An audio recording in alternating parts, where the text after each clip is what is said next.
دویمه سپاره 14 نمبر رکوع او سوره بقره 29 نمبر رکوع. دویمه سپاره 14 نمبر رکوع او سوره بقره 29 رکوع. بسم الله الرحمن الرحیم.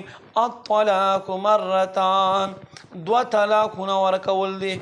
فامساکم بمعروف، بیا په ښېګړې سره نیسل دي، او تسریح باحسان، یا خلاصول دي په ازادۍ سره. ولا یحل لکم، او تاسو له حلال نه دي ان تاخذوا دا چې تاسو واخلئ مما غس آتیتموهن چې تاسو دوی ته ور عطا کړي شیئا یو شیز په مهر کې، الا مگر ان یخافا کچېرته یره ولري ښځه او خاوند الله یقیم حدود الله چې دوی خاوند او ښځه به د الله حدود یو ځای نه کي.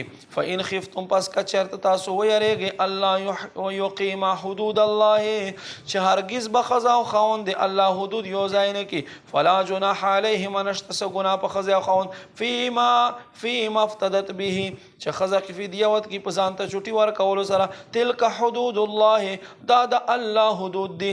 فلا تعتدوها، تاسو له دې نه مه تېرېږئ. ومن یتعد حدود الله، څوک چې ورتېر شي د الله له حدودونه، فاولئک هم الظالمون، دک خلق ظالمان دي. فإن طلقها، پس که دونه بعد دریم طلاق خاوند ورکړو، فلا تحل له من بعدو، بیا د دې پاره ښځې ته ورتګ حلال نه دی، حتی تنکح زوجا غیره، تر دې چې دی بل سره شپه واړوي.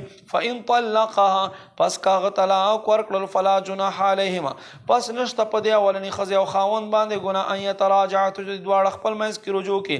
ان ظنا، که چېرته دوی دا ګمان وي ان یقیما حدود الله چې دویم ځل به دوی الله د حدود قایم کړي. وتلک حدود الله، دا د الله حدود دی، یبینها چې دا یې بیانوي، لقوم یعلمون، قوم لره چې پوهه لري. فإن طلقتم النساء، پس چې تاسو طلاق ورکړئ ښځو ته، فبلغنا اجلهن، او دوی ورسیږي خپلې نیټې ته، فامسکوهن بمعروف، بیا یې پاته کوئ په ښېګړې سره، او سرحوهن بمعروف، یا یې خلاص یې کوئ په ښېګړې سره.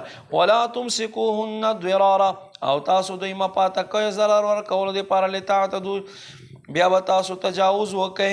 ومن یفعل ذلک، او څوک چې تجاوز وکړي، فقط ظلم نفسه، د په خپل ځان باندې په حقیقت کې ظلم وکړو. ولا تتخذوا آیات الله هزوا، تاسو الله آیاتونو پورې ټوکې مه کوئ. واذکروا نعمت الله، الله نعمتونه یاد کړئ، علیکم په خپل ځان باندې. وما انزل علیکم من الکتاب، هغه چې تاسو باندې نازل کړی کتاب نه، والحکمت، او له حدیثونه، یعظکم به، په دې سره تاسو ته الله حکم فرمای. واتقوا الله، الله نه ویریږئ. واعلموا، پوه شئ، ان الله بكل شیء علیم، بېشکه الله په هر یو شیز باندې علم لري.